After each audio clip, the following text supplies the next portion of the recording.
queremos hablaros de un león de hace 12.000 años que merodea por el Museo de Arqueología de Vizcaya. Sí, y que forma parte de Leones en la Nieve, título que da nombre, como decimos, a una nueva muestra, una nueva exposición en el museo. Además de huesos, de otro tipo de fósiles, de carnívoros prehistóricos, podemos ver el esqueleto completo de un león de más de 1 metro de alto. Un león que fue encontrado en la cueva de Arricruz, en Oñati. El paleontólogo Asier Gómez Olivencia es el comisario de la muestra y con él se encuentra nuestro compañero Jonander Malda. Eguerdión. Eguerdión, compañeros, pues bueno, sí, yo no me encuentro en la cueva de Arricruz, pero sí me encuentro en el Museo Arqueológico de Vizcaya, en pleno casco viejo de Bilbao, justo enfrente del esqueleto del león de las cavernas, vamos a decir. Lo que tengo que decir sí que es que impresiona por el tamaño y, bueno, tenemos al lado un león de nuestros días y sí que hay una diferencia bastante grande. O sea que han perdido envergadura, ¿no? Han perdido mucha envergadura y mucho peso, según lo que me cuenta Asier Gómez Olivencia, que está aquí conmigo. ¿Qué tal? Guardián, ¿qué eso? Bueno, ya me has dicho que estás en un montón de proyectos, muchos trabajos. Sí, efectivamente, a tope. Bueno, eso es bueno, ¿no? Sí, por supuesto. Bueno, yo te quería preguntar a ver si hay pruebas que confirmen exactamente que había leones y demás carnívoros de parecida especie, ¿no?, por aquí, por cerca nuestro, por la península. Sí, tenemos pruebas directas y pruebas indirectas. Por un lado, pruebas directas serían restos de los huesos, que incluso no solo en Guipúzcoa, este esqueleto muy completo, sino también en Vizcaya, en una cueva en Carranza, en Santa Isabel de Ranero, hemos encontrado restos de 2 leones. Y luego además tenemos pruebas indirectas, como podrían ser pinturas y grabados en yacimientos prehistóricos. No solo, por ejemplo, en Francia, la famosa cueva de Chauvet, sino también más cerca en Lequeitio, en la cueva de Arminche, donde también se han encontrado grabados, no solo de caballos y cabras, que es lo más habitual, sino también tenemos grabados de 2 leones.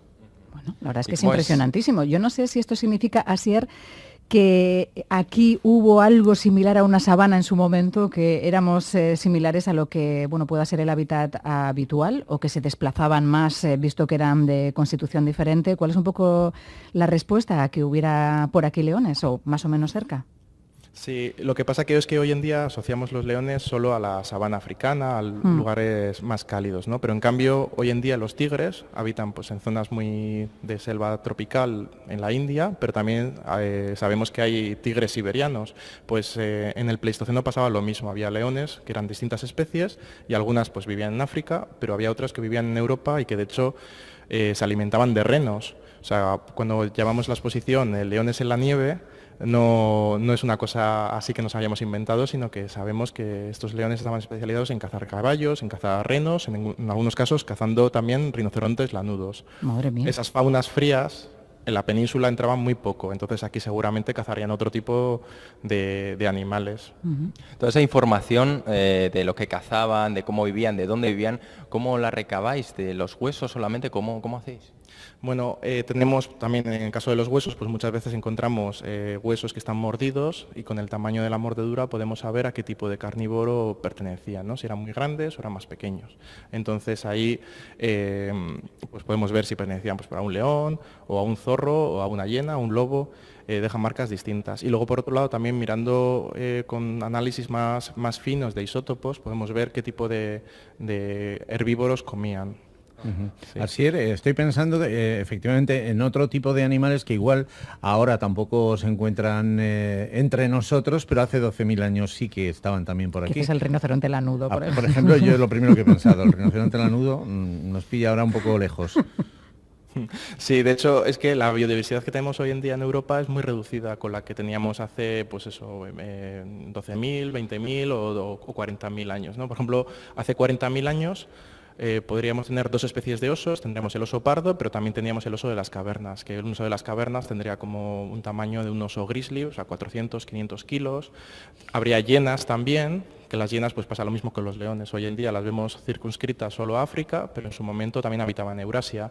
Había leopardos, que pasa también lo mismo. Hoy en día también están, digamos, tiene una distribución un poco más amplia, que también incluía Europa. Teníamos pues linces, teníamos cuones, que son así como carnívoros que hoy en día habitan en Asia Central, que son más pequeños que un lobo, pero son muy voraces y que en algunos casos atacan a los tigres. Y de hecho, dentro de la exposición lo que hemos hecho pues eso ha sido también ver que los leones es la pieza central de la exposición, es lo más llamativo, pero queríamos también representar algunos cráneos de especies relacionadas en el sentido de que cohabitaban con estos leones y que además eran también pues habitantes de esa Europa del Pleistoceno, y que hoy en día serían como animales muy exóticos, ¿no? Entonces tenemos un cráneo de leopardo, de Guipúzcoa, tenemos un cráneo de oso de las cavernas de Ascondo, de Mañaria, una hiena que se ha encontrado en un yacimiento de Madrid y un cuón también que se ha encontrado en una sima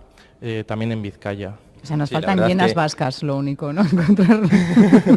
Sí, la verdad que estamos rodeados de cráneos, no lo he dicho al principio, pero es verdad, es cierto. En la sala hay un montón de cráneos de un montón de animales. Pero también lo que hay, que a mí me ha llamado la atención, sobre todo cuando me lo has comentado, Asier, son 3 costillas de este león, pero rotas. ¿Eso qué tipo de información nos da? Sí, pues al igual que a nosotros se nos pueden romper los huesos y de manera natural se pueden soldar, o en algunos casos usamos escayola, pues en los animales salvajes pues también les pasa lo mismo, ¿no? Entonces en este caso sería una pequeña patología que tenía este león, que a lo mejor sufrió un accidente de caza.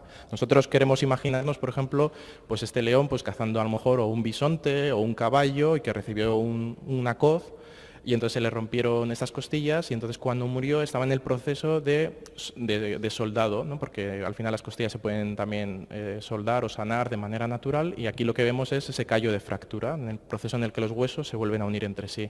Y entonces a nosotros nos parece que era como muy interesante pues para darle como más vida, ¿no? Es decir, darle un poco de historia a este león, no solo mostrar su esqueleto, sino también mostrar un poco de la historia que tiene por detrás. Y su lucha y sus problemas, por cierto. No sé si veis restos de colmillos de mayor envergadura también, porque claro, si tenían que hacer frente a presas más grandes, no sé si en aquella época también eso era de mayor tamaño.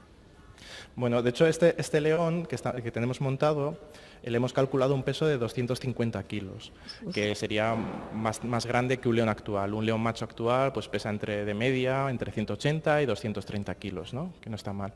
Pero es que en la misma cueva, en Harricruts, en otra galería se encontró un fémur de un individuo más grande y a ese le hemos calculado un peso de 330 kilos. 330 kilos que no está nada mal. 330 kilos de león, ¿no? Sí, ¿no? Tengo delante el fémur también en una vitrina y por favor, hazte una foto junto al fémur y la ponemos luego en la red. Si el fémur del león que ya está expuesto me parece grande, luego he visto este y he dicho, bueno, vamos a ver. Sí.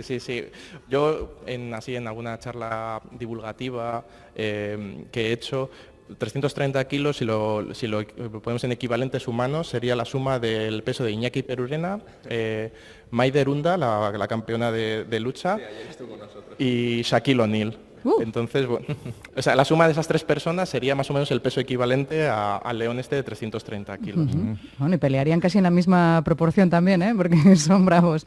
Nos tenemos que ir, pero sé que tienes una última estoy preocupado consulta. porque hablando de este señor león, tenían depredadores, yo por imaginarme si hay algo más grande que en su momento tenían, pues no sé, salvo que fuera pues esa coz la que acabara con alguno de estos ejemplares. ¿Había algún animal que pues atacaba, digamos, o intentaba atacarles? Bueno, para los leones el enemigo más peligroso serían los humanos, porque en algunos casos se han encontrado restos de león con marcas de corte producidos por herramientas de piedra.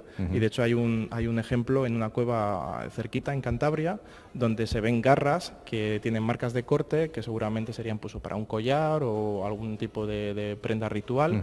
Y entonces, bueno, pues nos habla también un poco de esa competencia entre grandes depredadores, ¿no? Bueno, pues lo hemos pasado muy, muy bien, aprendiendo mucho con Asier Gómez Olivencia, este paleontólogo, comisario además de esta muestra. Antes de marcharnos, Leones en la nieve, ¿hasta cuándo podemos verlo en el Museo de Arqueología? Estará hasta el 14 de julio. Uy, bueno, pues que empiecen a correr porque parece que no, pero el verano llega enseguida, ¿eh? Muchísimas gracias a los dos y un beso.